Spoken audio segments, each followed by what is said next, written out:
Okay, you are live. Have a great night, everybody. Thanks very much, Danielle. Good evening, everyone. Welcome. This is the Red Hook Town Board meeting of May 10th, 2022. Would you be kind enough to join me in the Pledge of Allegiance, please? I pledge allegiance to the flag of the United States of America and to the republic for which it stands, one nation, under God, indivisible, with liberty and and justice. justice for all.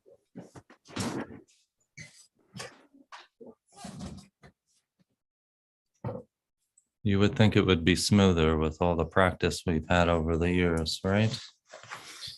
Okay, welcome everyone. Thank you. This is the first meeting of the month, and we start every first meeting with the supervisor's report. And this is a report of the financial condition of the town government. And it's for the period ending April 30th, 2022. We started the month out with an opening balance of $10,170,944, had receipts of 1.2 million, disbursements of 1.1. We have an ending balance for the month of $10,266,000. You all have in your packets the variance reports. We do have just a few budget adjustments prepared for us by our bookkeeper, Ann Conway.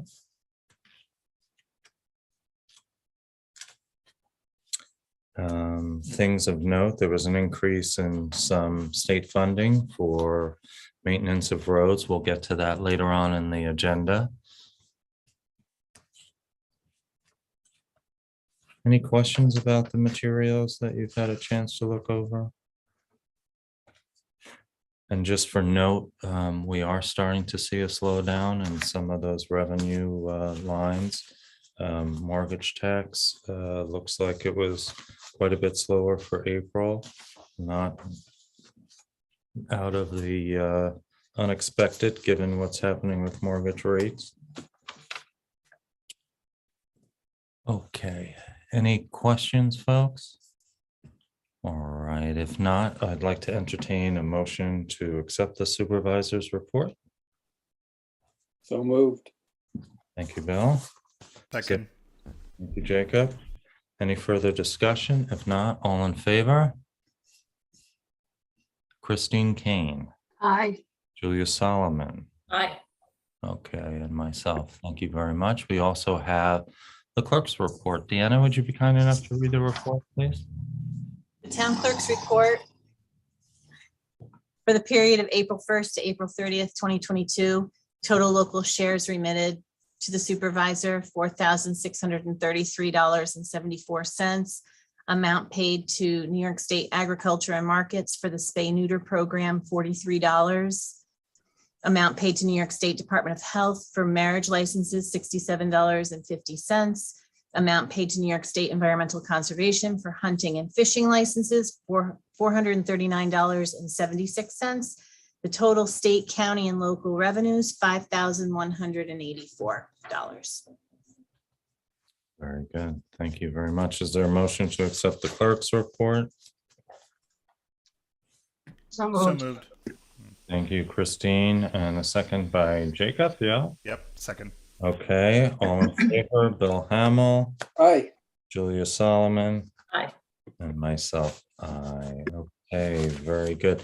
I don't have any announcements except to say that Memorial Day festivities will be as per usual.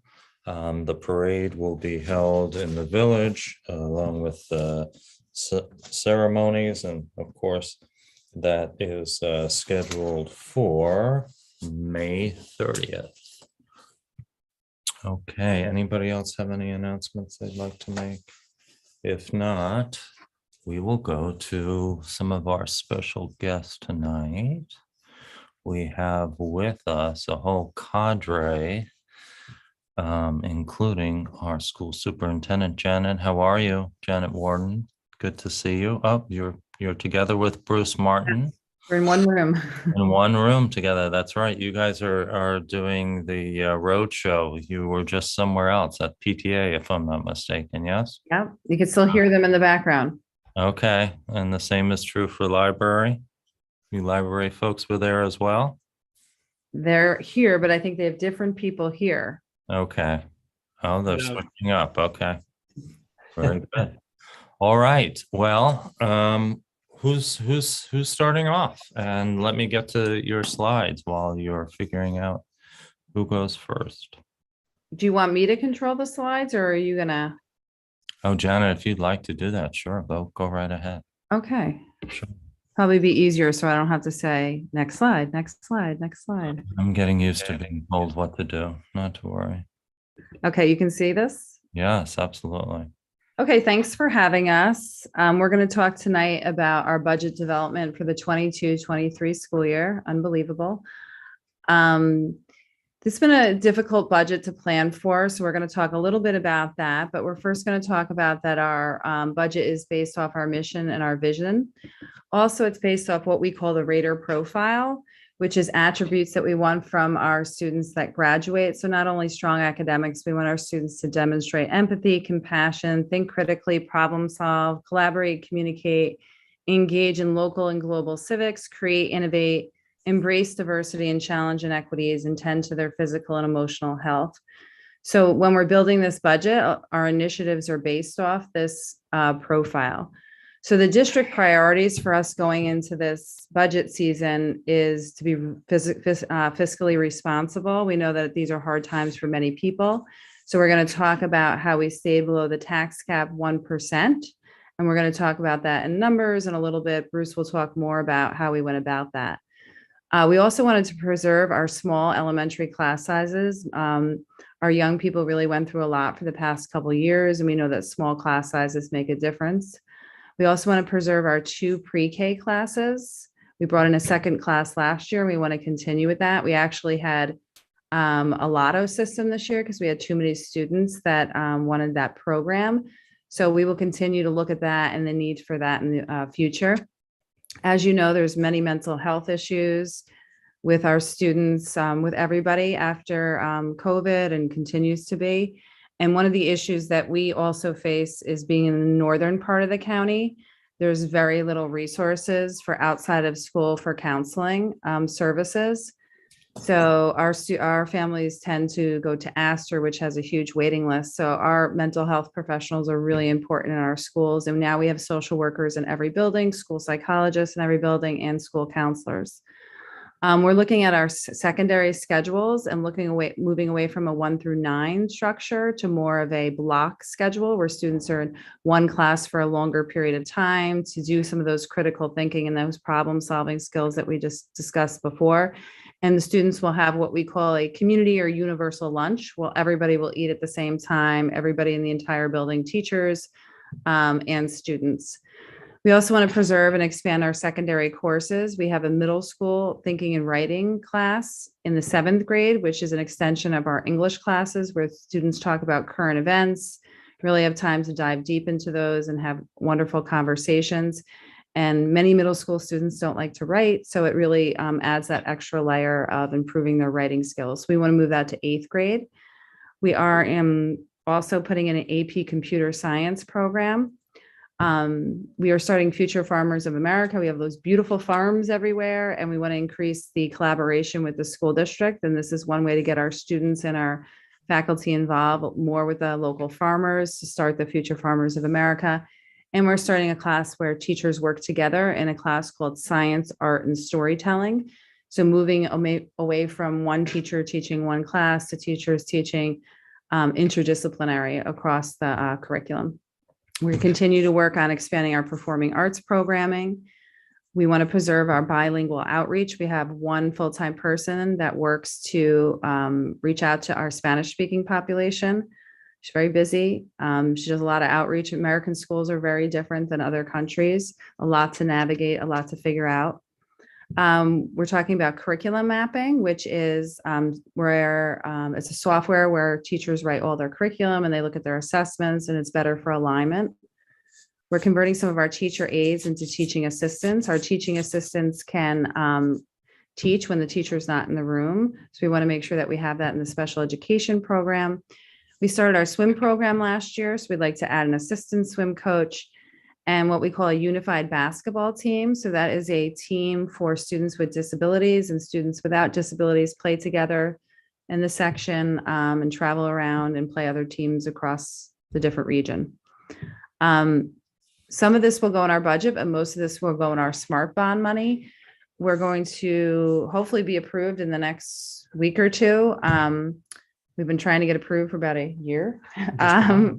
And we finally we think we're going to get approved, but most likely, definitely. So all of our students in grades 6 through 12 throughout the course of next year will receive an Apple computer that they will hopefully be able to make it through the entire 6 through 12 with that computer. But we know that that's going to also cause us, we're going to need a lot of charging stations, some infrastructure changes, some additional tech support, because I'm sure not every computer is going to work every day.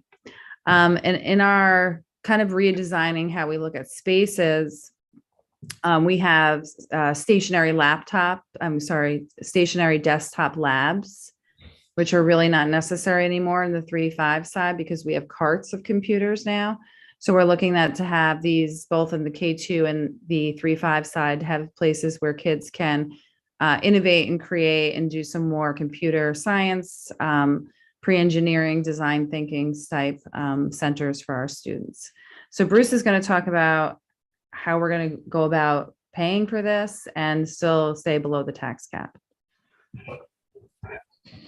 So there's a lot going on there that Janet just described, and I would frame the budget that we have put together for 22-23 in order to accomplish all of those things as really a status quo, just modest percent move forward kind of budget. As we looked out across the landscape and we're thinking about the 22-23 budget, some of the things that we were keeping in mind were the current economic environment. So COVID wreaked havoc, not only from a medical standpoint, but we're also beginning to see more and more that it created a lot of economic havoc as well. And so we're trying to contemplate that and understand that and be sensitive to that as we build the 22-23 budget. The district did actually benefit from some surpluses during the COVID years. In 1920, we had built a regular normal budget, and in March, we learned that the balance of that year was going to be anything but normal. And for a while, we were shut down completely, and then we came back in a exclusively remote fashion for the balance of the year. In March and April of 2020, the 2021 budget was essentially already finished. There was a lot of economic uncertainty at that point. We were optimistic that 2021 would bring return to normal. And so we went forward with that budget that had already been developed. And as it turned out, 2021 was full of remote learning and hybrid learning and pivoting from one to another, and generally not running at full capacity. And then for 21-22, I would frame the year as a progression back toward normal and full capacity. So in each of those 3 years, we have run some budget surpluses.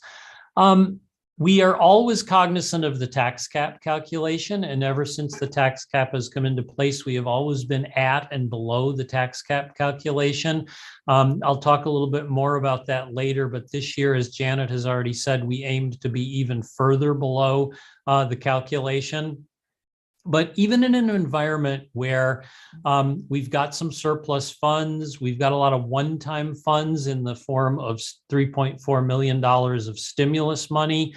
We have state aid has been pretty good. We've got the Smart Schools bond, all these things going on at once.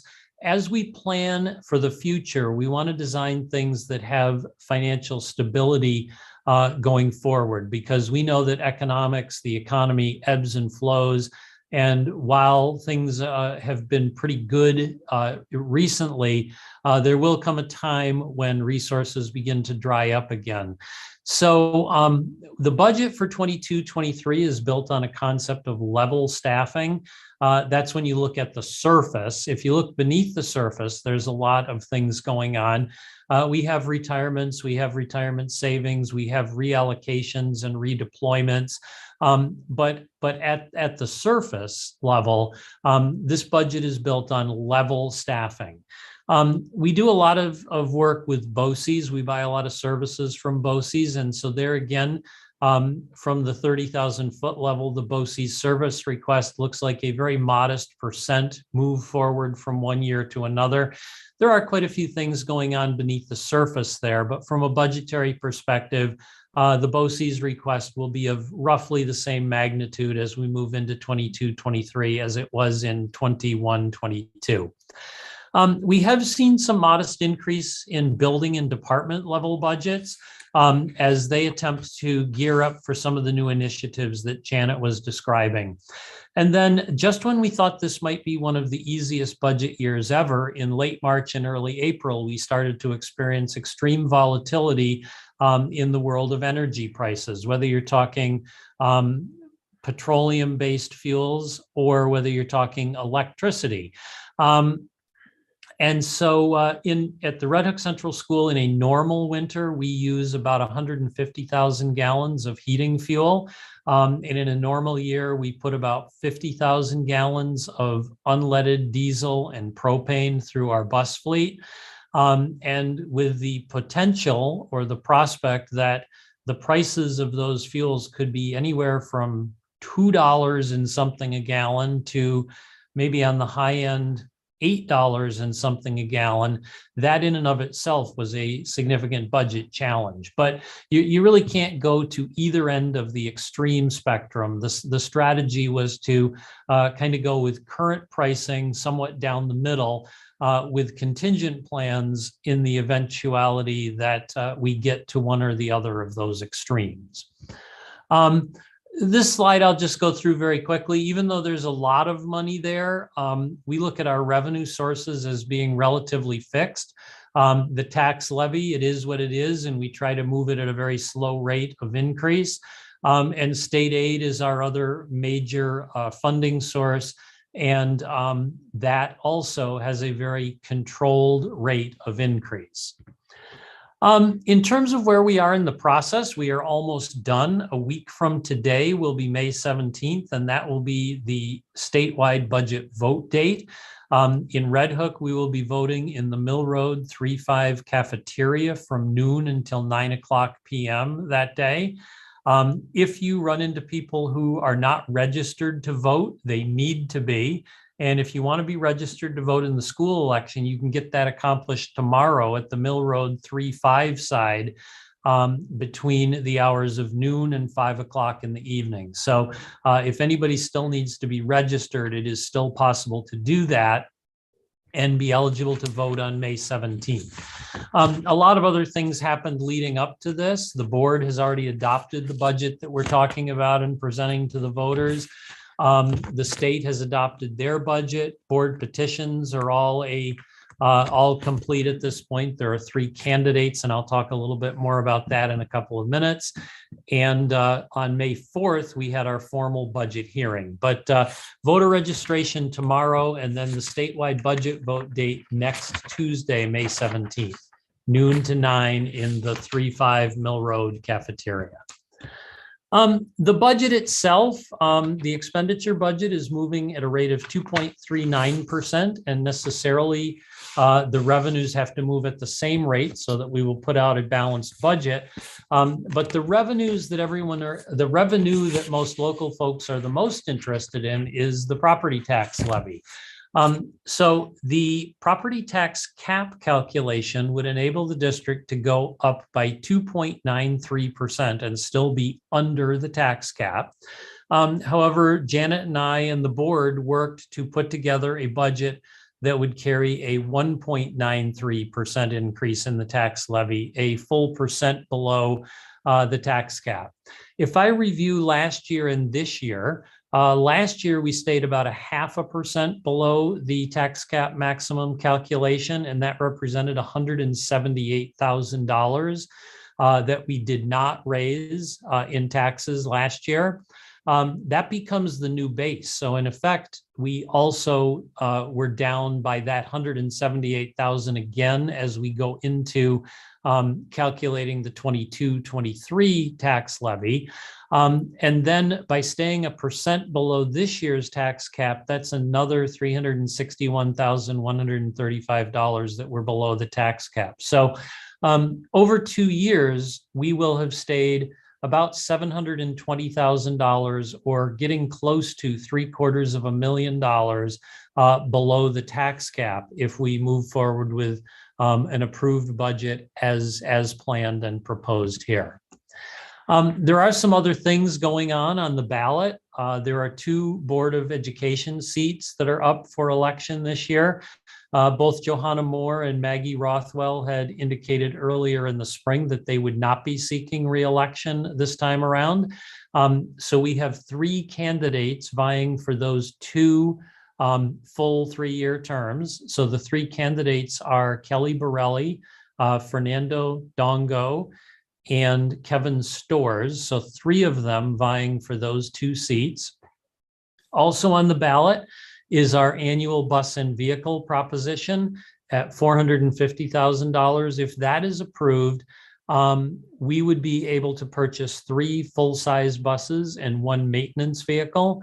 Right now, we're looking at unleaded fuel buses. The vast majority of our fleet is propane. We do have 5 remaining diesel vehicles. And this year, in the current year, we had purchased 2 unleaded buses. And if this proposition were to pass, we would purchase 3 additional unleaded fuel buses and we would surplus 3 of the diesels.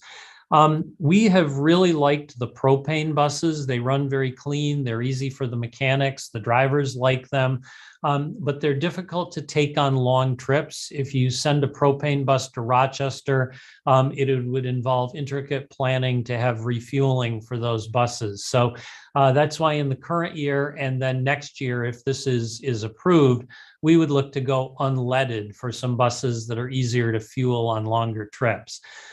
You may be hearing that the state is starting to make noise about mandating electric buses for school districts. So as we hear, beginning in 2027, school district bus purchases will be required to be electric buses. And by the year 2035, right now, we would be ordered to be fully electric in our entire fleet.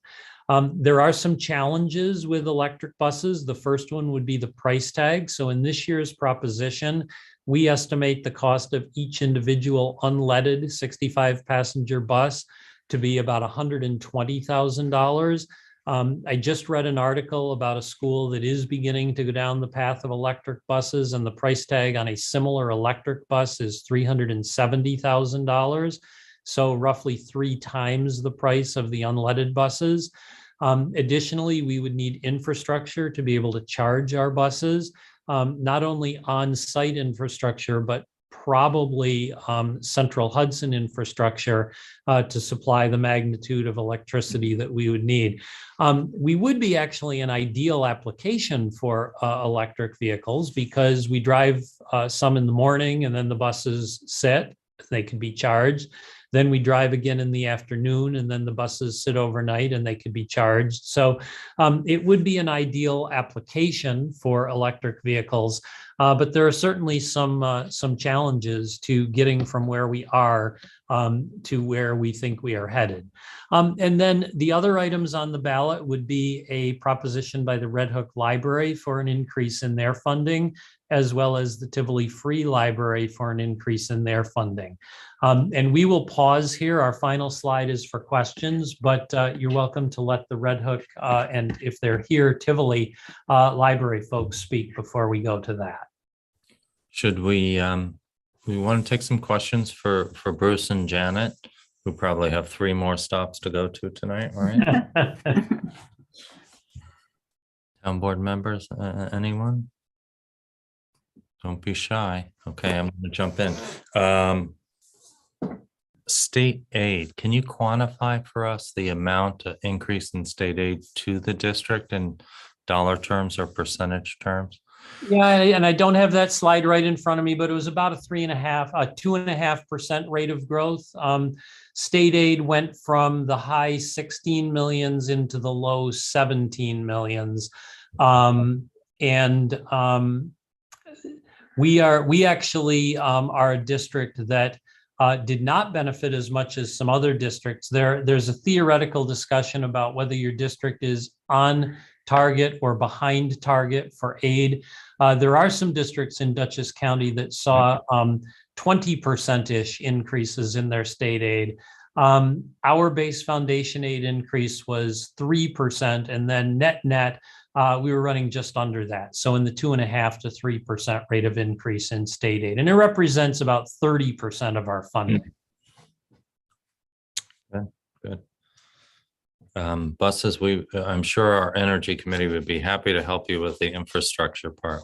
We've got a fully grant funded project going on here at Town Hall for fast chargers, which is what you would need for those buses. So we'll be sure to let them know. Just have a quick question, or well, I hope it's a quick question. Yeah. So, you in your slide, you said that there was a post-COVID surplus, and then you mentioned that some of the funding is coming through SMART funds, but then there's also still some COVID-related funding. So are there items that are being funded through that would then become continuing expenses going forward? Yep. So we have tried really hard to do almost exclusively one-time expenses through the COVID stimulus funding.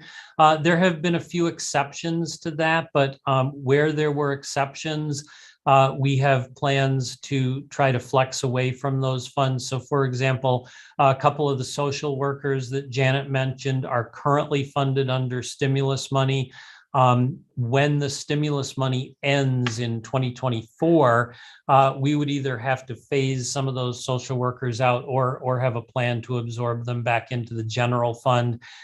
We did pick up one additional school nurse during COVID, who is currently being funded from the stimulus funding. And same story there in terms of when the funding ends, we would have to have a plan. But largely, almost everything we did under the stimulus funding would fall in the category of one-time work. Thank you. Very good. Any other questions or comments for Janet and for Bruce? Okay, terrific. Thank you very much for your time, both of you, and for the libraries, as I like to call them. Who would like to go first? I see Sally's with us. How are you? Are you on? Hi, You're there. Robert. How Nice are to you? see you all. Don's with us as well. Thanks. Thanks for having us. Sure. Yeah, thanks for having us. Al is going to lead the charge. Yeah. So again, thanks for the time at the meeting. So tonight, I'm just going to start by telling you a few details about the work of the library and our volume of activity, a few particulars about the type of lending and programming we offer, what we're asking for voters, from voters for this budget vote, and then finally, why this modest increase we're seeking is so important. So first, based on the library use of value calculator, every tax dollar invested, Red Hook Public Library returns at least $4.50 in value. We pay really close attention to what's needed and desired in the community, and use the money wisely.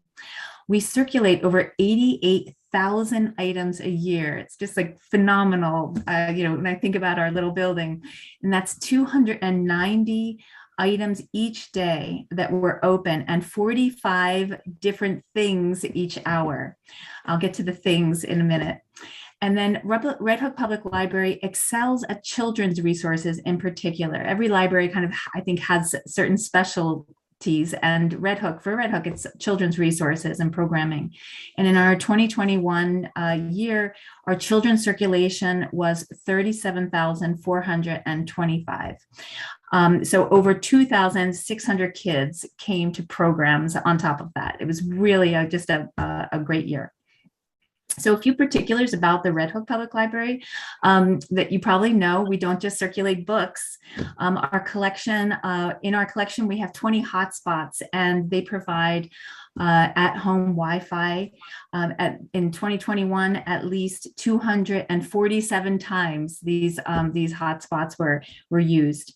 We also lend out laptops and other pretty expensive items, such as Red Hook pool passes. We're going to have 3 of those this summer. Sewing machines, canopies for your upcoming graduation parties. They're super important. And STEM toys, which are pretty expensive. The library also offers valuable volunteer opportunities, internships, vocational training for teens and adults, including those with intellectual and cognitive disabilities. And Red Hook, like many communities, really likes e-material, and they want more. And so we're really eager to offer that. So, and finally, our library administration and staff has been super successful winning private, state, and county funding to supplement our budget.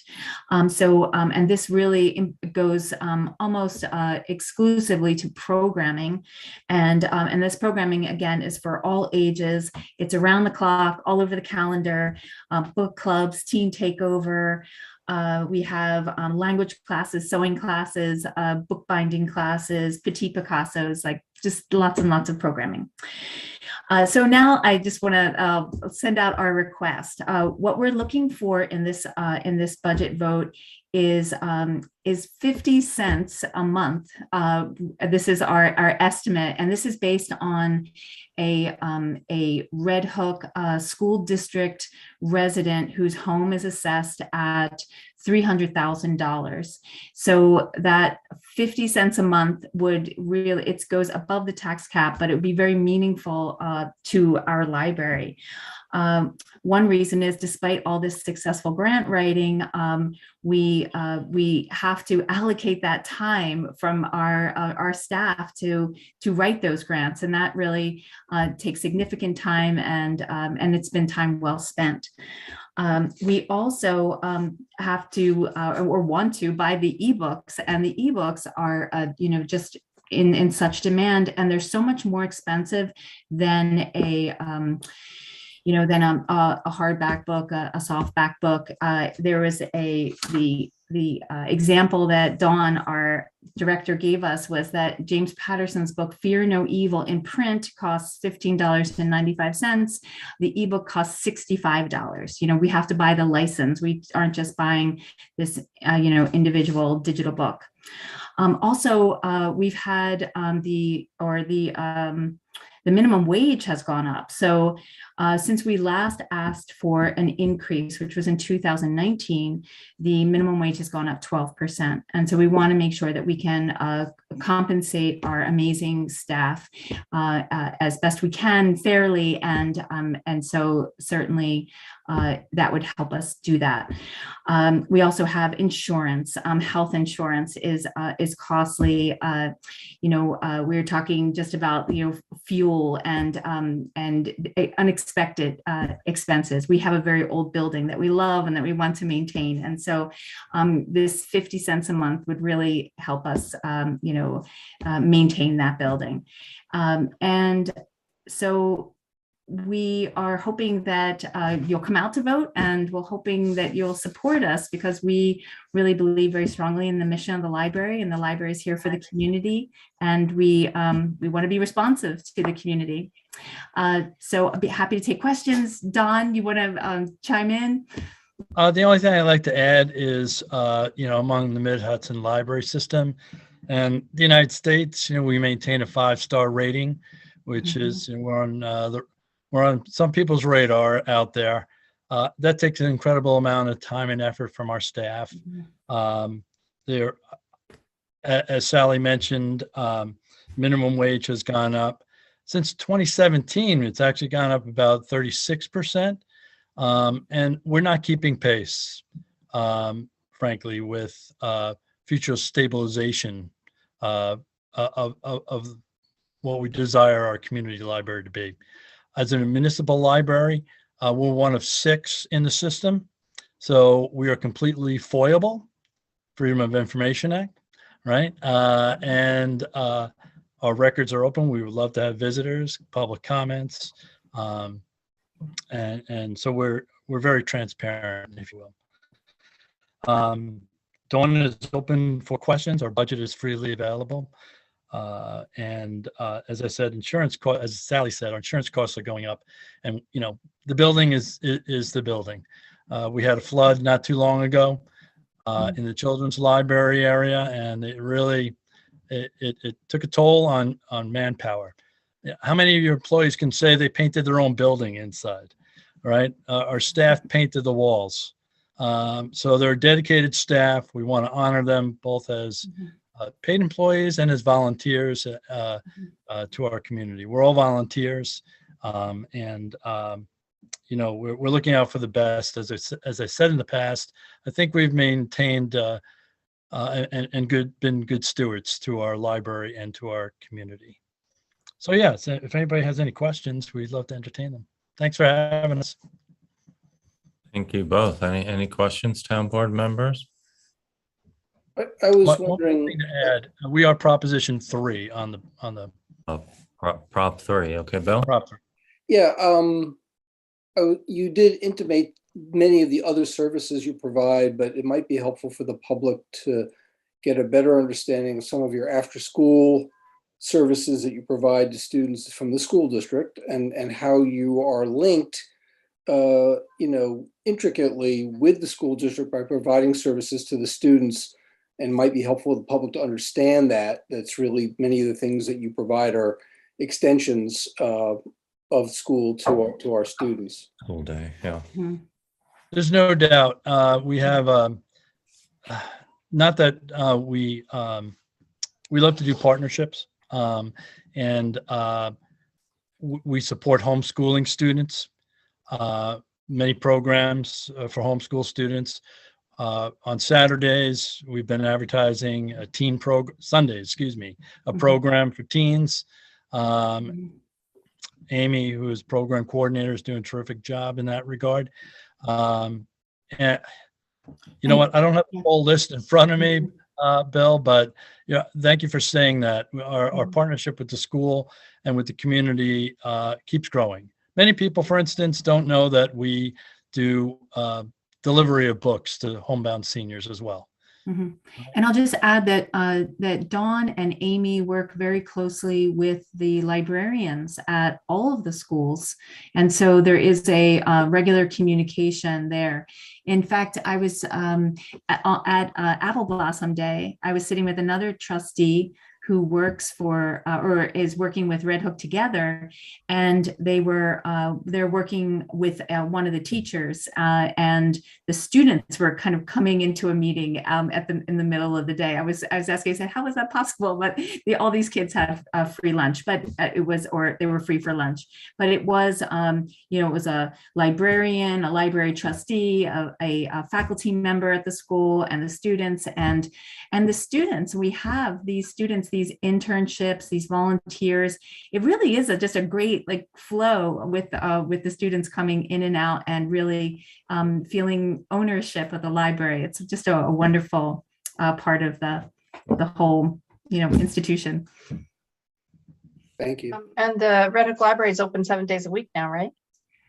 Yes, well, you have to be a teen on Sunday. You have to be between 13 and 17, but yes, it is 7 days a week. Yeah. Okay, very good. Well, thank you both very much for taking time. Please extend our thanks to Dawn, Amy, Paul, the rest of the crew there. I mean, the amount of energy. Amy is just I don't know where she gets it from, but we could use a little more over here. Dawn is just, amazing. Paul, what a nice guy. The programs we're doing together, bringing Wi-Fi to the rec park, for example, so that families can stay together while children enjoy themselves and parents do what they do best, which is work all the time from a connected device, really. And obviously the programs we're doing at St. Margaret's during the summer there on the porch, I think, all great examples of how the library has got their terrific fingers in every aspect of the community. So thanks very much for taking the time. Thanks again for Thank you. having us. Thanks for having us. Please remember to vote May 17th. Very good. Thank you. Thank you. Good night, everyone. Good night. Okay, next up, we have a couple of guys who are trying to push us into areas that we just don't like at all, which is solar and agriculture. Sam, you're with us here somewhere, I think. There you are, Sam. And I am indeed. Ian, you're here. Do you want to introduce yourselves? Yes. Would it be okay if I share my screen? We've got a little bit of a presentation for you. That would be terrific. Thanks very much. Very And good. for the folks at home, they've requested to do a small presentation. As you may or may not know, a few years back, the town adopted solar zoning. And in the process of doing that, we took a look at our farmlands and tried to figure out, how to handle both protecting our landscapes and encouraging clean energy. And I think it's fair to say that Sam and Ian would like us to maybe revisit some aspect of that code. And they approached the town, in particular, looking at one property. But tonight's presentation is really overall to see if we might be interested in revisiting part of that code. So with that being said, Sam, take it away, if you would, please. Yeah, well, Robert, thank you for the introduction and Sure. kind of a summary of events to date. First and foremost, thanks for putting us on the agenda and giving us the opportunity to tell the town board a bit about Lightstar, a bit about agrivoltaics, and what this new practice looks like in reality. So without further ado, we'll jump in here. Just to quickly give you a sense of what we're going to go over, I'll introduce myself. Ian will introduce himself. I'll talk a little bit about the greater team that we work with on these types of projects.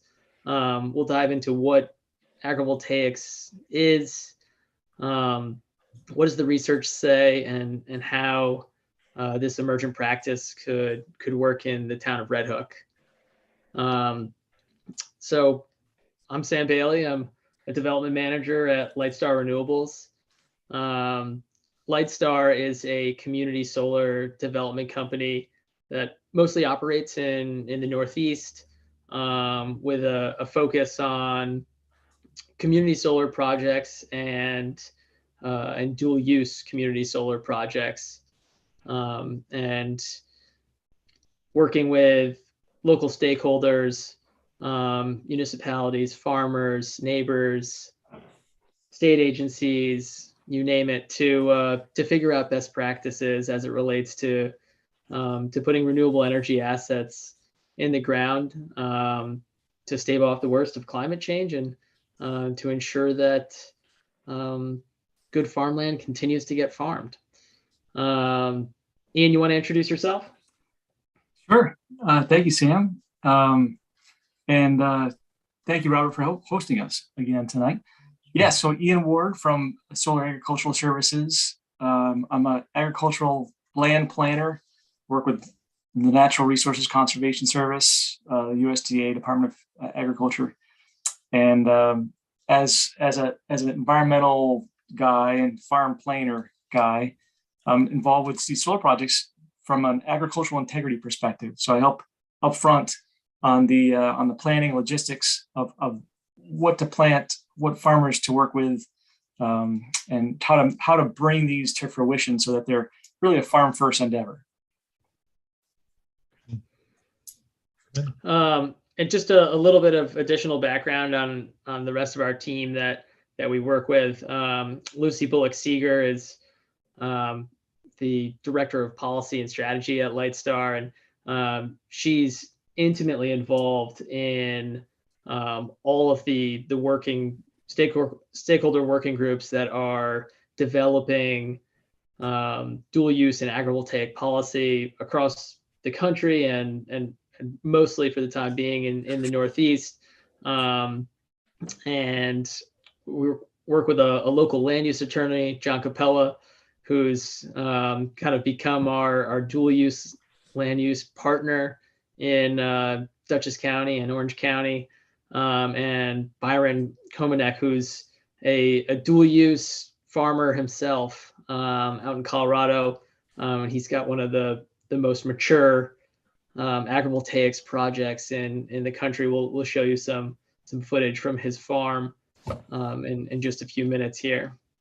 But this team, Ian, myself, Lucy, John, Byron, it's something that we're wholly dedicated to figuring out how these two inherently beneficial things that have kind of become mutually exclusive, renewable energy and continuing to yield from good farmland, how to solve that problem. And that solution really lies in agrivoltaics. And at Lightstar, this is the team that's working on that. Just a quick bit about Lightstar's commitment to our style of solar development. It's the foundation is in partnership and working with all those that are engaged in the space. So, right now, when I think about like what our calendar looks like for a given week, we're working with Cornell, Rutgers, American Farmland Trust, Coalition for Community Solar Access, Sustainable Energy Association, NRCS, you name it. We're working with everyone that's motivated to make agrivoltaics as successful as possible in this country. We're a little bit behind some of our neighbors and other countries across the globe that have really done this well, and we've got some catching up to do. But so that's the foundation of our approach is working with partners, and after that it's working with the local farmer to understand their needs, understand their land, understand their goals, understand their financial situation, and to be a good partner to the farmer that we're working with, because without them, this doesn't work. And ultimately to cite projects as appropriately as possible. And we can get into that a bit more momentarily. But now the fun part, like what does agrivoltaics across the US look like? And Ian's really the guy to tell you a bit about that. Yeah, thanks, Sam. It's so interesting. I was just thinking about, I can read off the slide here, but I want to give you kind of an anecdotal story. I was presenting about regenerative agriculture, thinking, regenerative agriculture is how do you rebuild the soil? How do you have green cover, constant green cover? And I was talking to an audience that weren't farmers, but I thought, I was talking about moving away from rototilling and keeping constant green cover and building up the organic matter of the soil. 5 minutes into the presentation, someone raised their hand said, "What is rototilling?" I almost couldn't, I was totally thrown off. I had no idea that people didn't know what a rototiller was. I obviously lost the audience. So the same impact is agrivoltaics. People hear about agrivoltaics, are like, what is that? And very simply, it's growing crops underneath solar panels. That's it. There's no mystery to it. It's agriculture. Photovoltaics is what they call panels.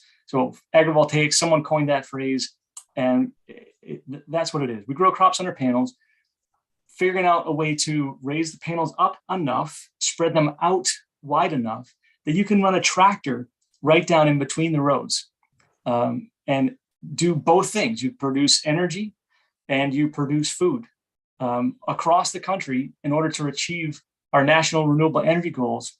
We're looking at about 3 million acres of land, probably mostly farmland, that's going to be used for at least that amount, used for solar, ground-mounted solar arrays. So if we can have that land not be lost to agriculture, preserve our prime soils by sequestering them, essentially, putting the solar over some of our best soils so that we can continue to have those with restrictions. That you're going to farm this, you're going to farm it for not just a year or two and say that's good, for 20 years plus. It's a good land preservation technique from my perspective, and that there's landowner payments that come to the landowner, and as importantly, there are stipends, and this is how Lightstar is doing this. There can be stipends paid to the farmer themselves to say, okay, you've got to put up with these panels, you got to put up with posts. It's a little bit different than you typically would do. We're going to help offset your costs, basically seed costs or fertilizer costs, and say, let's consider this a part-time job just to show up. And then on top of that, you get your crops. So it's a change of business model, but it's been widely received as farmers understand where things could go. It's been well received. Next slide, Sam. So does this work? Will this work in New York, in Red Hook? And the answer is yes.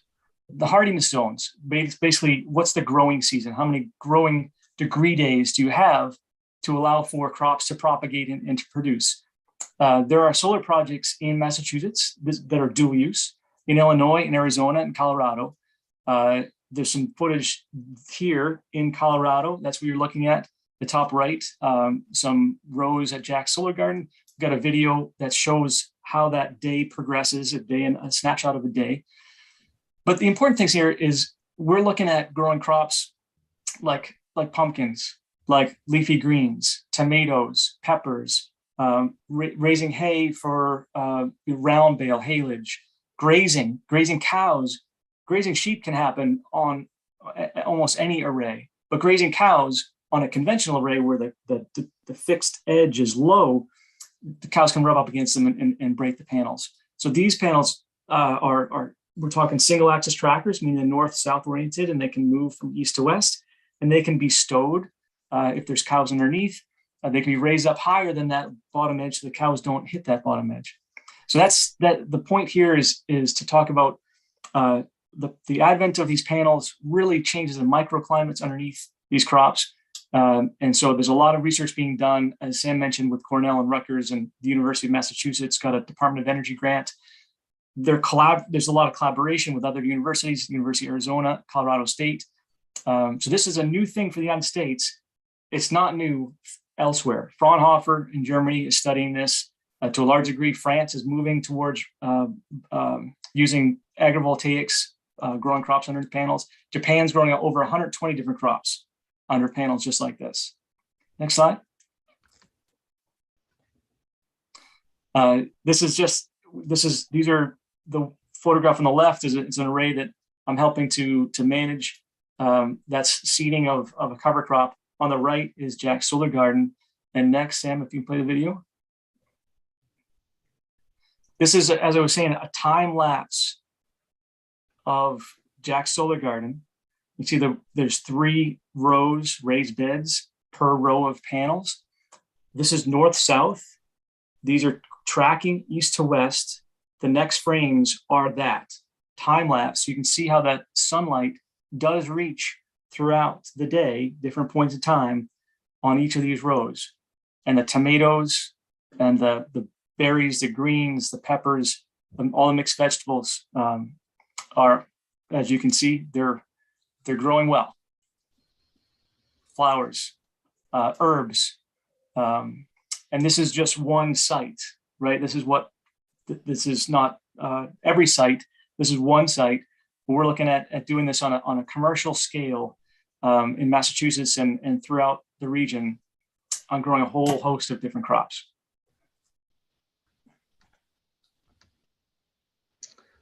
Thanks, Ian. So, how could agrivoltaics work in the town of Red Hook?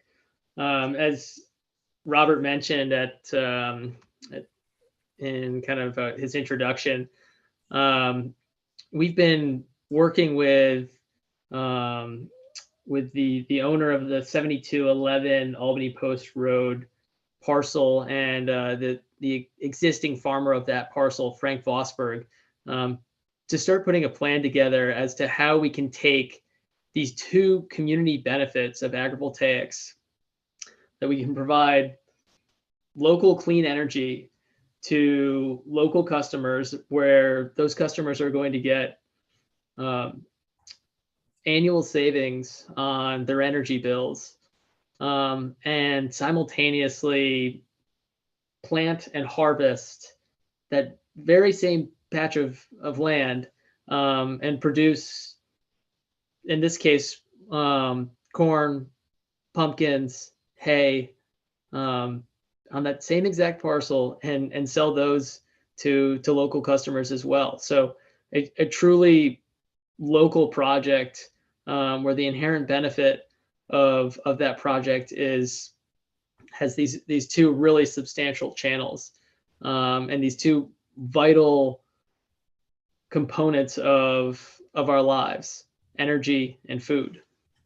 So to talk a little bit more about the 7211 Albany Post Road parcel, as we've learned more about this patch of land, and in talking to Frank, we've come to learn that it's actually been kind of inconsistently farmed over the years, and it's the land has been in different ownership, but ultimately Frank has been farming here for any number of years now, and he's farmed pumpkins, and he's farmed corn, and he's had hay in here, and so we talked to Frank about what this could look like as an agrivoltaics project, and the first thing that comes to mind, and at the heart of our conversation, is solar project or not, operating a farm on a relatively small parcel, 10 plus acres here, is economically marginal. And the benefit of planting and harvesting this parcel is very narrowly outweighing the cost associated with it. And we're hearing this from all of our farming partners, that the cost to operate right now is very close to being prohibitive, with rising costs across all aspects of farm activity, but particularly in fuel costs. We're hearing that diesel is $6+ a gallon, and it's making viability come into question. So when we introduce the solar component of the project, and this looks like agrivoltaics in its entirety, we can remove that stress and remove that potential lack of viability of the farm, reduce the cost pressure, and ultimately stabilize the production that's taking place at the farm. As Ian mentioned earlier, we provide a lease payment to the landowner, so the farmer pays no lease payment. If the farmer is not the landowner, that's the case here, Frank pays no lease payment to operate on this parcel. And then in addition to that, we provide a stipend to work in a slightly more challenging environment, to learn new farm practices. And after many conversations with Frank and figuring out what kind of makes the most sense here, we're thinking that this would be a very suitable place to do 10 acres of pumpkins, something that Frank does well, and rotate that with a small grain crop. So I imagine that you're all probably wondering, why this particular site? Why are we talking about 7211 Albany Post Road? And the answer is that an agrivoltaics project requires 4 or 5 unique characteristics, hard to come by characteristics, in order to make it all work. And you have to bring all these things together and harmonize them. And it's really challenging to do so. But we found those characteristics at the 7211 Albany Post Road site. One of the major buckets that we have to check right from the get-go is, can we get the energy from this type of project to the grid? And so often that's not the case. There's grid constraint across much of New York, a lot of grid constraint in Dutchess County in particular, and really, across the country. Our electricity infrastructure is in need of improvements. But in this particular location, all signs indicate that capacity exists here. So that's kind of a go, no go right from the beginning. And we're actually in the midst of our impact study with Central Hudson right now. We get those results back in the middle of July. And based on our preliminary conversations with their engineers, everything looks very positive on that end. And next, it's the finding the right characteristics of the land, ensuring that you're not going to be encroaching on wetlands, species, cultural, historic lands, having as little tree clearing as possible, avoiding flood zones, steep slopes, not disturbing the natural environment. That's kind of the general creed is, how can we put a project in that is going to have as little impact as possible, and much of that has to do with the conditions that already exist there, and those conditions are very favorable on this parcel. And then as it relates to having a productive crop here, is the land viable to farm on? And the soils here are predominantly soils of statewide importance, mostly a Hoosic gravelly loam, about 88% of the parcel. And in all these conversations with Frank, the farmer, all signs point to the soils being just right for the type of farming that we hope to do here. And then last but absolutely not least, and really a truly essential component here is being able to work with the right farmer. And Frank Vosburg is very much becoming that right farmer as we navigate a farm plan with him and figure out how to make this work. So I don't really want to get too into what the challenges are that face this project, but just to briefly touch on it, and Robert mentioned this at the beginning of this segment of the meeting, but a ground-mounted solar energy system in the agricultural business district, which this site is located in, prohibits ground-mounted solar from being sited on important farmland, and important farmland is defined as soils of statewide importance or prime farmland. So that language in the town's code, if you were to define an agrivoltaics project as a ground-mounted solar project, would prohibit an agrivoltaics project from existing here. So, we've worked with our local land use attorney and a number of other people to put together some considerations for how we might make this a possibility. But we're certainly interested in getting the town board's perspective and hearing from you and giving you the opportunity to ask us questions. Thanks, Sam. Appreciate your going through the explanations. Any of the town board members have any questions for Sam? And I think, again, to go back to the point, you're asking us to take a look at, you have a particular project perhaps in mind, but we're looking at the issue as a whole. We're not going to rezone. If you'd like to have the property rezoned, that we have an application for that, but we'll take a look at the topic as a whole, whether or not we want to, amend our solar code as it relates to, important farmlands. Any questions from town board members for Sam or Ian? I have one. Yeah. You mentioned that that if a farm is entered into this kind of use, that there would be a requirement for maintained agricultural production over a duration of 20 years. What's the mechanism for that, and how is it monitored over that time?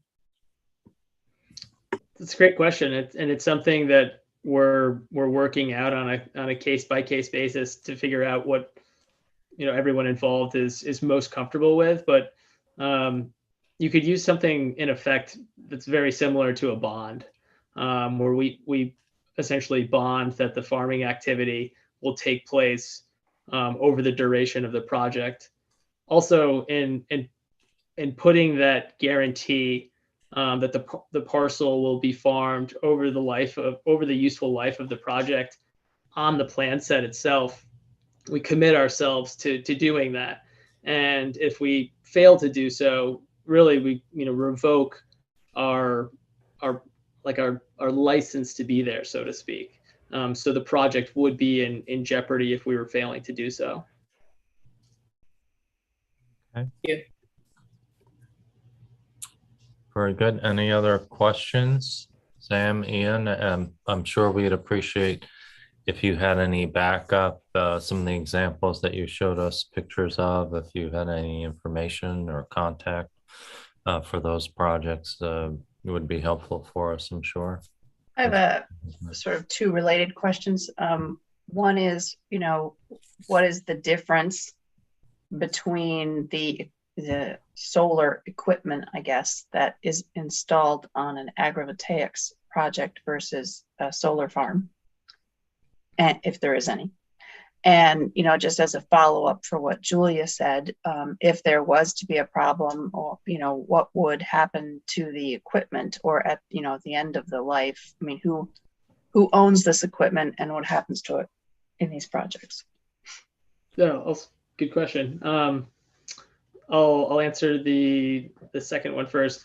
All of our solar projects post a decommissioning bond that's associated to a decommissioning plan that we put forth to the town board or the planning board or whoever's lead agency, and come to terms on exactly what that decommissioning plan looks like, and ensure that the town engineer is in agreement about what that practice looks like and what is a reasonable value to assume that, or a reasonable cost to assume that is going to be incurred to decommission the project. And we put that in either a bond or a letter of credit with a surety company, that if Lightstar disappears and goes belly up, that surety company is on the hook for removing the project and returning the land to its original state. To answer your first question, all the technology is pretty much identical. It's a spacing and height consideration. So we move the rows farther apart, and in this case, from post to post, we're talking about 32 feet And when the panels are completely flat, I guess I should speak to this for a second, but we would be proposing what's called a single axis tracking solar technology, where the rows run north south and the panels track the sun east west to maximize the production of energy. And it also so happens to work well with being able to get farm equipment in and around the arrays, because you can override the orientation of the panels. So if we're going to go in for harvest at 6 a.m. on Tuesday, we can program the panels and say, okay, let's have them in this orientation because this equipment is going to be passing through there at that time. But yeah, I guess the short answer is it's all the same technology that's being used on other solar projects. I know that you guys have a solar project in town, and that's a fixed tilt array. But if that project was being developed right now, it would very likely be a single axis tracking one, like the one that we're proposing now. And just a few years ago, it was too expensive. The technology was too expensive at that time, but that cost has kind of come down and found some parity with fixed tilt technology. Thank you, Sam. Yeah, well, one of the design considerations of that project was the fixed panel, and actually we selected that mostly because there were less parts that could fail, as opposed to that's consideration. But certainly been part of it in the Northeast with snow loads. Yeah. And that technology has gotten better at dealing with that. I bet. Very good. Well, gentlemen, thank you very much. We have a bit of not as interesting stuff that we have to tackle, but it comes with the territory. So we'll be following up with you, and do send along any information that you think would be important as we consider, and we'll probably refer to some of our committees to get some guidance on that, whether or not we should be revising our code. Very good. Thanks so much. All right. Well, thank you for your time, and have a good rest of your evening. Thanks, Sam. All right. Bye now. All right. And Sam, you'll turn off the screen share. There we go. Very good. Okay, we're going to go back to our agenda to get item number 3. Things are a little out of order. And just to remind the folks at home, this is what we still have left on our agenda. We'll be doing a resolution to set the public hearing on the Cold War Veterans Exemption Extension. A very brief discussion on water sewer district formation. The village trustees are getting requests from commercial property owners in the town south of the village, and they're trying to accommodate them with water and potentially sewer now that the sewer is being built, and wondering if the town will consider establishing a district as an efficient way to service those businesses. There's a resolution to set a public hearing for a local law updating remote meetings. There was new legislation passed up in Albany, and so we have to update our local law. From our highway superintendent, a recommendation to award bids for paving, and we're going to approve yet another amended highway expenditure form for 2022 based upon much higher than anticipated rates for materials.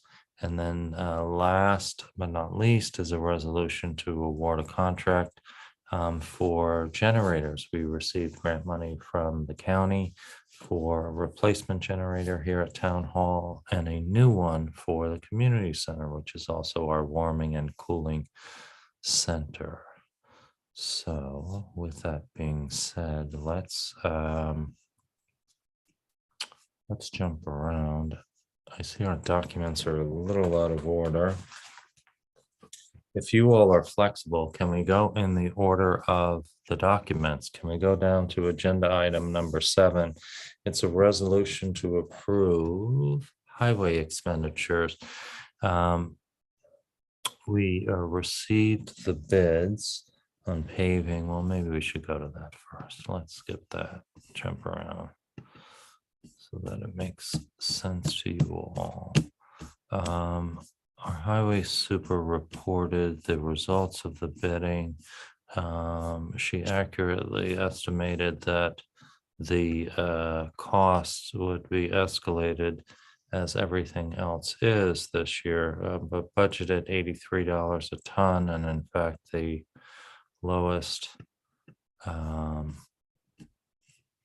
bid that came in was $109 and change. So I'm going to scroll to that to show you what those are. Okay. Got the right spot here. Okay.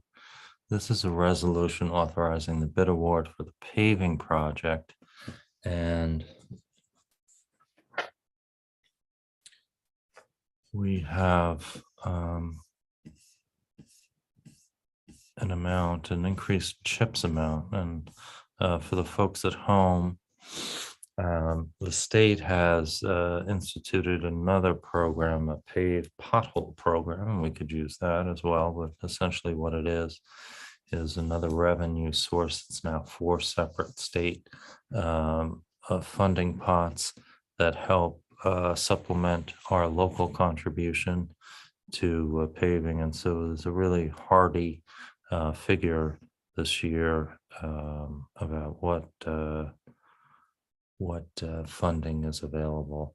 So from the state, $287,000, local another 70,000 plus some patching and repair, another almost 40,000.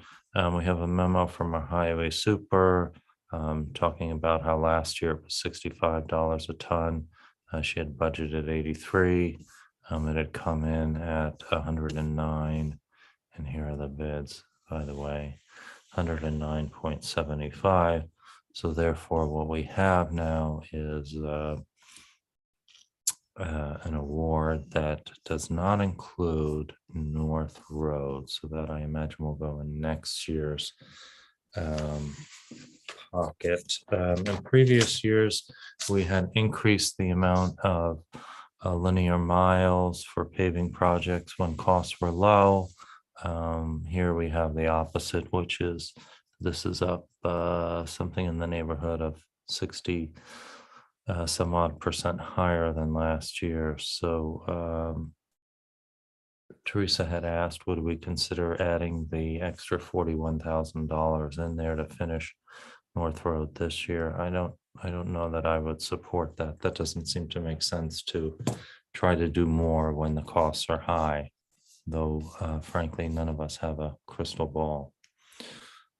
So any questions about that before we go ahead and entertain this resolution? Okay, good. We'll move right along. So this, Deanna, if this is okay, this will be resolution number 22. It's authorizing the bid award for paving project on Manor, Trow, Colonial, and Meadow Drive, all part of the Linden Acres subdivision. An estimated tonnage of 2,555 tons, contract $280,000. It's being awarded to Callanan. We have that in here somewhere. There we go, Callanan Industries as the lowest responsible bidder. And I so move. Is there a second? Second. Thank you, Jacob. All right, any questions? If not, all in favor, Bill Hamel, Aye. Christine Kane, Aye. and Julia Solomon. Aye. Thank you very much. Okay.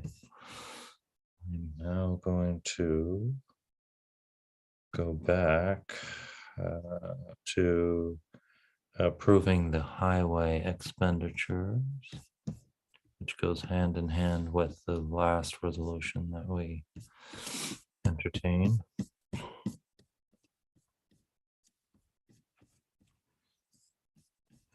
So here we are with resolution number 23.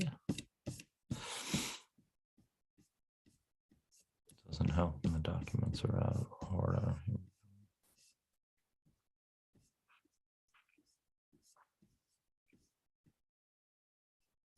Okay. Well, that didn't take too long, did it? Resolution number 23, which is now the second amendment to the original 284. The town board hereby authorizes the highway superintendent to expend highway funds in an amount not to exceed $48,000 for materials for primary work and general repairs. That's the repair section. For the major capital improvements, $287,710. Again, for those roads, Manor, Trowel, Carriage, and North Road. If you live in the Linden Acres development, be aware that there will be repaving in your neighborhood this year. We authorize the highway superintendent to do some chip sealing as well. That is her recommendation, and that's Hateman Hill Road leading to 199. And there's also improvement of Kelly Road, State 9G and Whalesback commencing at Kelly and leading to Old Whalesback Road, and on Old Whalesback Road leading to State Route 9G. Okay, this is resolution number 23, and I so move. Is there a second? Second. Thank you, Bill. Sounds like any further discussion? If not, Christine Kane, I thought I heard you there. I don't think that was Julia. Aye. Sorry, Julia. Julia Solomon. Aye. Bill Hamel. Aye.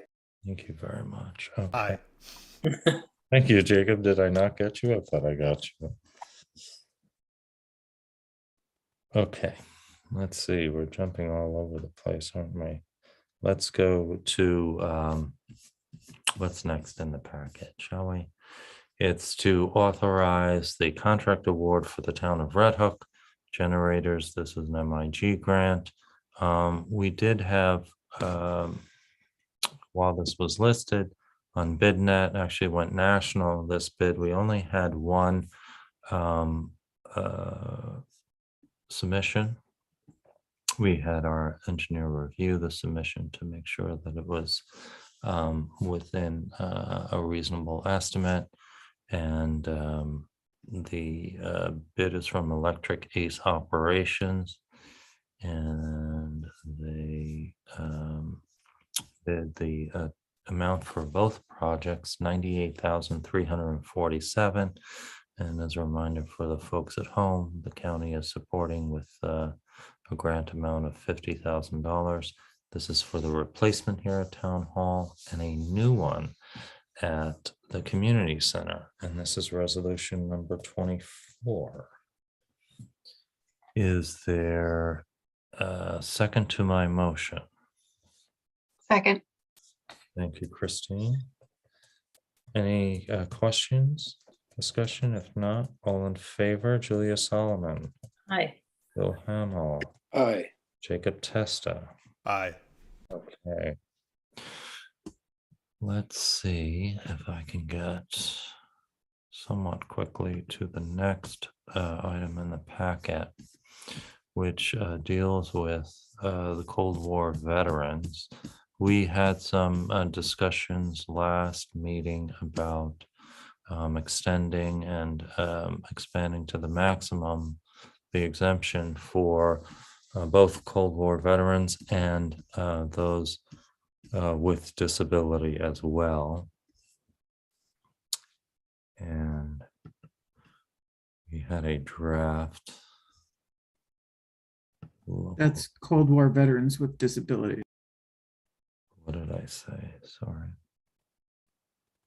Cold War veterans with disability, yes. Now, if I could just get the share screen to cooperate, there we go. And so the expansion from what was 12,000 to 45,000 could be contemplated, and then those with a disability rating up to 150,000. And you had asked me at the time to do a calculation. Of course, I can only do a calculation of what the maximum would be because I don't have necessarily the information to know what the disability levels are on each individual, and that could change over time. But it looks like the maximum is still not $3,000 to the impact on the budget here as far as town taxes are concerned. Is there any questions or comments about that? Are we ready to set a public hearing on this? Are you okay with the amounts now, folks? Yeah, thank you for those calculations, Robert. Yeah, thank you, Robert. Okay, no worries. Okay, so we do have a resolution setting a public hearing. This now would be 25, Deanna, do I have that right? Deanna. Yes. Thank you, Yes. Deanna, so much. Dated May 10th. Of course, I'm in the wrong resolution here, excuse me. Well, that's not in the right spot. I don't know how this packet got uploaded. Wrong order, but let's see if we can get there. There's the law. We've seen that.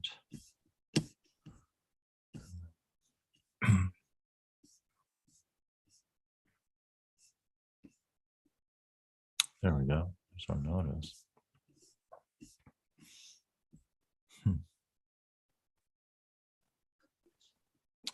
Okay. Thanks for your patience, everyone. Okay. This is Resolution 25, establishing a date for a public hearing regarding the adoption of local law A proposed of 2022 regarding exemption from real property taxes for Cold War veterans. Is it in fact local law A? That be right? Okay. Amending chapter 126, which is removing the current limit of $12,000. The town board of the town of Red Hook shall hold a public hearing on May 25th at, shall we say, 7:35 p.m. And it will be published no later than May 20th in the newspaper of record, the Poughkeepsie Journal. All good. Okay, resolution 25, and I so move. Is there a second? Second. Thank you, Bill Hamel. Any questions or further discussion? If not, all in favor, Julia Solomon, Aye. Jacob Testa, Aye. Christine Kane. Aye. Got everybody, didn't I? Okay. I'm just gonna keep scrolling in different directions here till I get to the right thing, but why don't we deal with the last thing, which is local law updating remote meetings or hybrid meetings in this case, really. And we would amend our rules of order. And Chris Shaw. You'd like me to go through this a little bit? Would you please? Yeah, well, So legislation was adopted at the time of the budget, actually, to amend the provisions of the open meeting law to actually continue certain provisions as to video conferencing after the end of the COVID emergency. The COVID emergency was extended by this law, or the ability to operate under the rules of the COVID emergency. That was extended until June 8th. It's always possible that an emergency could extend it beyond that, but if it's not, June 8th is the last time that we could hold a video conference in the way that you've been doing it. Under the prior law, video conferencing was permitted if the notice of the meeting announced the location of all places where a board member could participate, and the public was allowed to attend at all of those locations. The new law allows for that situation, but also allows for the participation by someone in extraordinary circumstances where they could participate by video conference if the notice provided such. And in that case, and if they meet the extraordinary circumstances situation, then that person would be allowed to participate by video conference without needing to provide for participation by the public. The caveats are a few. Number one, again, the notice has to provide that that is something that is going to happen or could happen. Number two, there needs to be a quorum physically present at the location or locations where the public is allowed to be physically present. So, for example, what's typical is at the state level, you may have a meeting of a board where there are folks sitting in Albany and Buffalo and New York. They are all in public locations, state offices, where the public is allowed to attend and in fact does attend, but they are all considered to be physically present for purposes of the quorum. In this new video conferencing law, the person or persons who would attend using the extraordinary circumstances exception would not be counted in determining whether a quorum is physically present for purposes of this law. But they would still be allowed to participate if the other conditions were met. We did have some additional clarification from Coug, including that if a board member, were to participate without complying with these extraordinary procedures provisions, they would not be permitted to participate in the board deliberations. They might still listen in, but they wouldn't be allowed to participate as a member of the board if they hadn't met those conditions. And number two, this is video conferencing. Folks are, as board members, required to be seen, not just heard. And so teleconferencing does not meet the requirements of this law. And in order to allow this new procedure, the board would have to adopt a local law that would authorize the use of this new procedure, and then would further need to adopt specific policy procedures for the holding of video conferences using the authorization provided in this law. That's the short version. Very good. Any questions, town board members, on what will be required? Just so I'm clear, Yes. if there's 3 members, we have a quorum and they're in a town hall, and the Yes. other 2 members, for whatever reason, can't physically be present, Yeah. they would still be permitted through a video conferencing method, as long as they're seen and heard, to participate fully. Only if the reason for their not being physically present meets the extraordinary circumstances requirements, and only if that was noticed to the public that would be the case. Well, I guess my question is, how would you notice to the public with advanced time if you suddenly became seriously ill? Such a good question. One of the things that we talked with Coug about in a conference that was held recently was that possibly every notice might say it's possible that a member may participate under the extraordinary circumstances means, and then you would have to follow the rules every single time as if that extraordinary circumstance were the case, which means that members of the public would have to be able to participate by video conference.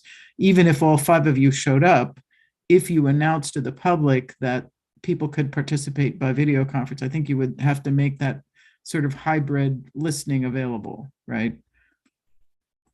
Yeah. Good. It gets more complicated if you're trying to hold a public hearing in that situation. So I think a longer discussion of the specific video conference policy and maybe a, provision by provision discussion of that would be appropriate. The local law itself is fairly brief and just indicates that a video conference policy would be permitted, and in accordance with procedures adopted by the town board. It also, by the way, notes that all of the boards of the town, that the public bodies that would be required to comply with the open meetings law, such as the planning board, the ethics board, the board of assessment, the zoning board, they would be required to follow these same sets of procedures, so that you all are following the same set of general procedures. Whether or not you take advantage of them or choose to meet in public is up to meet at a single location is up to the individual board. But this provides a common rubric. So subject to the public hearing would be the local law B, and the rules of order and video conferencing policy. And I would think we'd want to do this also at the 25th, so it was in place, considering then our next meeting wouldn't be until June 14th. Make sense? Okay, I'm going to take that as a yes. So that would be resolution number 26, establishing a date for the public hearing. Given our public hearing for Cold War veterans exemption extension, I don't think would be take very much time. I would propose we set it for 7:40 on the 25th. Does that work for everyone? Okay. Yes. All right, and I so move. Is there a second? Second. Thank you, Christine. Okay, if there's no further discussion, all in favor, Julia Solomon, Aye. Bill Hamel, Aye. Jacob Testa. Aye. Very good. Okay, so before we entertain a motion to go into executive session, we have one more thing, and that's just a brief discussion. And Chris Shaw, thanks for 2 times in a row here. And before we go into that, I just want to say, if the board members would like to contact me to go over questions that you may have about the draft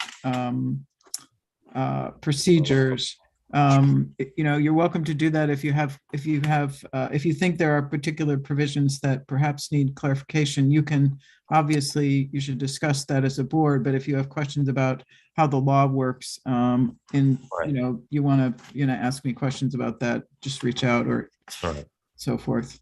So I know this is a lot to get your arms around. Yeah.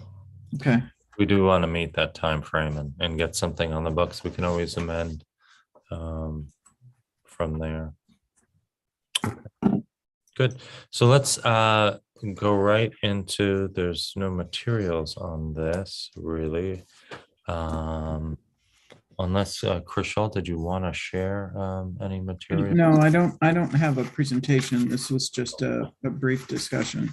Okay, and again, for the folks who may recall years ago, when the sewer initiative was first launched, it was envisioned to come down into the town's T&D area.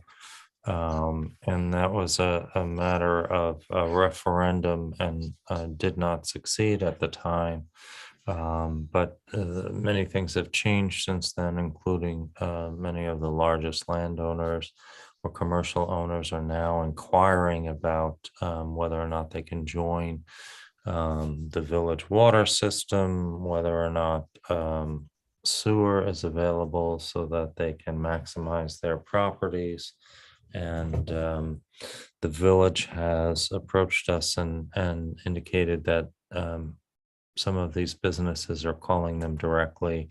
And while they may or may not be able to accommodate them, it would be easier if we had, if we established a water and sewer district. And there's a couple ways that we could do that if we wanted to do that. And ultimately, it's up to others as well, whether or not it comes to fruition. So that's my lead up, Chris Shaw. Thanks. So you wanted to just hear a little bit about the process for creating a water or sewer district. The town has a water district right now. It was created quite some years ago. That particular water district was created to take over a private water system that was created when the area of Linden Acres was developed. So that's a little bit different than some of the situations, but the process, it can be done in a number of different ways. One way to create a district is to have a petition by the owners. In a case of a petition, that initiates the process. It's half of the owners of half of the assessed value. And if there are resident owners, at least half of the assessed value of the resident owners needs to be included as well, or in addition. And so that petition then starts a process. In the case of a town board on own motion, there's a sort of a parallel process where the town board can initiate the proceeding without a petition. And in that case, that proceeding would ultimately be subject to approval at a permissive, it would be subject to permissive referendum. So the 30-day permissive referendum period would have to pass. In both cases, there's a public hearing that would be held, and a map plan and report would be created that describes the area to be served, and describes in general terms, I don't want to say the engineering solution, but the basics of the project that's being proposed and how it would be presented. The findings that the board would have to make include that all of the property benefited is included in the boundaries of the district that you're creating, that all of the benefited properties are included, so two sides of that coin, and that it's in the public interest to create the district. So those are findings for a town district. It's also possible for the county to create a district that is also subject to permissive referendum. The county typically reaches out to the town because they work through their water and wastewater authority, and they would typically reach out to the town and ask the town to invite them to work with the community on a project. As a matter of practice, that's what they've been doing. So that's really in a nutshell what that process is. I don't know what, Robert, do you want a little bit more, or is that what you're looking for? No, I think Starting that's point. fine. I think that's fine. And just for background, we applied for 3 years to get an EPG grant to do a feasibility study, and we keep scratching our heads wondering why we haven't been successful. And they keep encouraging us to apply again. In fact, we have a call, Brandy and I have a call tomorrow, Thursday, to get a debrief on it. And perhaps it's because the village sewer construction had not begun. You know, maybe we'll get lucky now that it's underway, and it will make sense to study an extension of a system that actually will come to fruition. So we'll see how that goes. But Bill and I will be meeting with the mayor and deputy mayor to try to further understand the requests that they're getting, and to see how we can perhaps assist our businesses and landowners in the TND area. So we'll be back. If we were to proceed with this, do we expect it would be a single district for water and sewer or two separate districts? That's part of the equation. I think that we'll have to hear from them what their capacity is on their expanded package plant that they've been gifted, if you will, and whether or not it could handle the entire T&D, because I think that's part of the map plan and report, right, Chris Shaw, is you would need to be able to, yeah. go Right, ahead. but it is two different sets of proceedings. It's a It is. proceeding to create a sewer district, which is going to be one thing, even if it's the same boundary, and a proceeding to create a water district. So Exactly. they would have a different map plan and report for each, because they would have a different financial cost and a different tax assessment or rates and charges, depending on how it's being paid for. Yeah. So, Chris, I did have one question. I saw there were two different, there's a proceeding for creating a new district, Mhm. but then there's also a proceeding for creating an extension.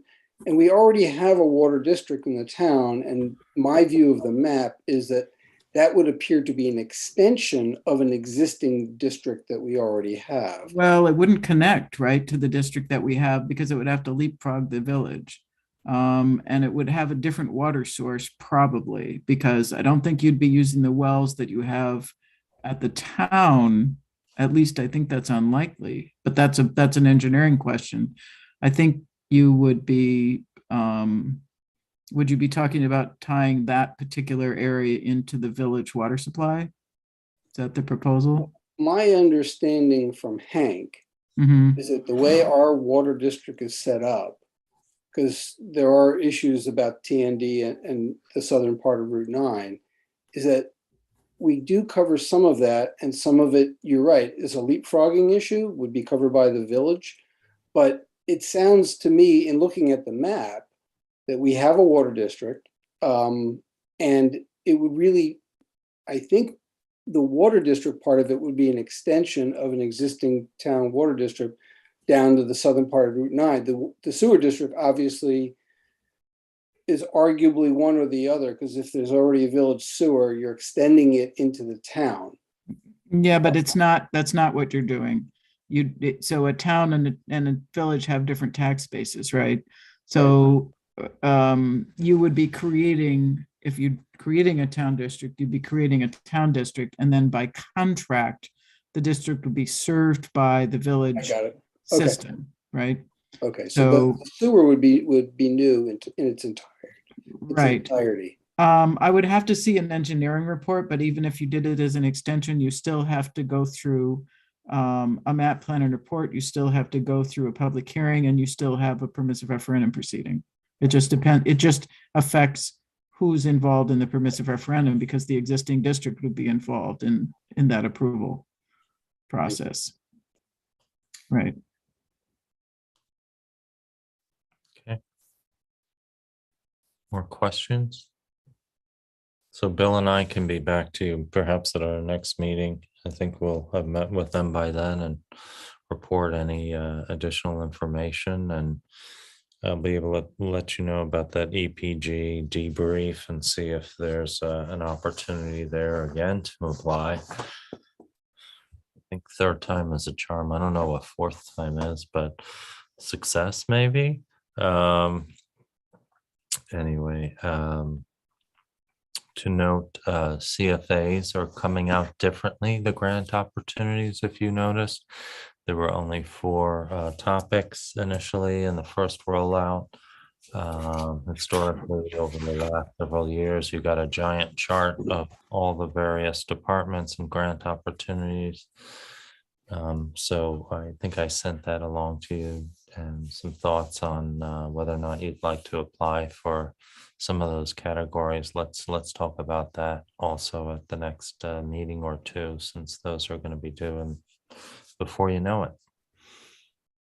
Okay, very good. Anything else? If not, that's all I have for tonight before we go into executive session. Robert. Yes, Jake. I know that Sarah M. Bowden, the chair of our communications committee, sent an email to everybody on the town board, I think yesterday, with some updates about the upgrade to our website, and asking for some feedback if the board had any ideas. And I don't know if anybody had a chance to think about that. I know it's only been a day, but a couple of the things that we're looking to include are better ADA accessibility, a cleaner, updated look to the website, transitioning to a .gov from a .com, so that's exciting. Including some training for staff, including the town clerk's office, to take advantage of all the tools on the site. And then there were just other things that we were looking to see if there was any feedback from the board with respect to interest in changing, colors or kind of overall design sort of things. So if anybody has any thoughts on that, I don't know if anybody's prepared to say anything at this point, or if anybody could get back to me, like maybe by tomorrow, so I can communicate that to Sarah and the committee. We're going to be meeting with Civic Plus next week, but we need to give them some direction by Friday. Okay.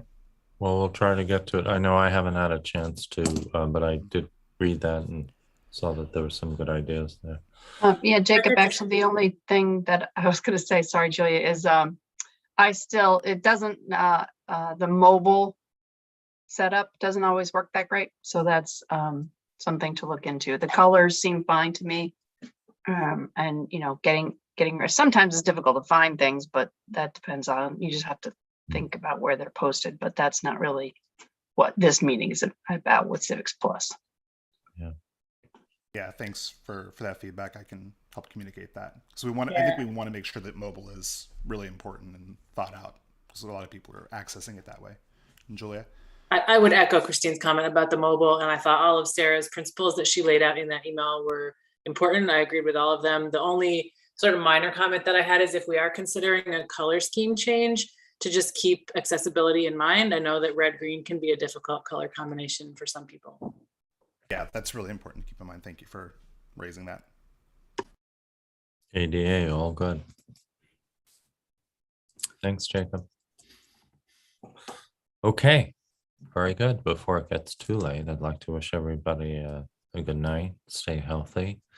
And we'll see you again on May 25th. We may see you even sooner than that if we need to call a special meeting. With that being said, I would like to entertain a motion to go into executive session to discuss potential collective bargaining negotiations. Okay. Seconded. So, okay. Thanks, Bill. All in favor? Christine Kane? Aye. Jacob Testa? Aye. Julia Solomon? Aye. Night, everyone. We're going to mute ourselves and turn off our videos, and we'll be doing this by audio. We'll be back if we take any action. Thanks, bud. Good night. Good night. Hey, Chris.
Okay, we're back. It's now 9:55. We've exited executive session. At this time, I would like to make a motion to call a public hearing for, sorry, not a public hearing, a special meeting. You know, it's getting late when you don't get the meeting right. Special meeting next Tuesday at 6:30. The purpose of which is to consider a collective bargaining agreement. And would somebody like to second that motion? Second. Thank you, Christine Kane. Is there any further discussion? If not, all in favor, Julia Solomon. Aye. Bill Hamel. Aye. Jacob Testa. Aye. Very good. I'd like to thank you all. Have a good evening. We'll be in touch soon. Stay healthy. Good night.